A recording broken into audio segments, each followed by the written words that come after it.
خبر تر اوسه 50,000 پولیس ته لړمحال روزنې ورکول کیږي. نور حال را سره په ویډیو کې وګورئ. په سلامونو محرکلی کوم د افغانستان د کورنۍ چارو وزارت مرستیال مولوي نور جلال جلالی وایي چې تر اوسه پورې لږ تر لږه 50,000 پولیس ته د لړمحال مسلکي او فني زده کړو لیدنې دي. نوموړي چې نن یې په کابل کې یو خبري ناسته په خبرو کې ویلي چې تر پروسه دوام لري او د ټول هغه کسان چې پولیس ته جذبېږي تر لنډمهاله مسلکي زده کړو وروسته به ټولنې ته خدمت ته وړاندې کیږي. د جلالی یونیفورم موضوع په اشاره زیاته کړې ده چې یونیفورم موضوع حل شوې ده. لومړی به په کابل کې او تر هغه وروسته په ولایتونو کې په ټولو پولیسو ته ویشل شي.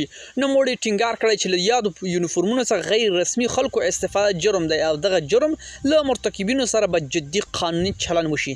ملګرو دا به زموږ چمتو شوی ویډیو که ستاسو دې ویډیو په اړه کوم نظر پیشنهاد لرئ موږ سره په کومنټونو کې شریک کړئ او د لا خپلو ویډیوګانو لپاره له موږ سره پاتې شئ. تر بیا ښې چارې.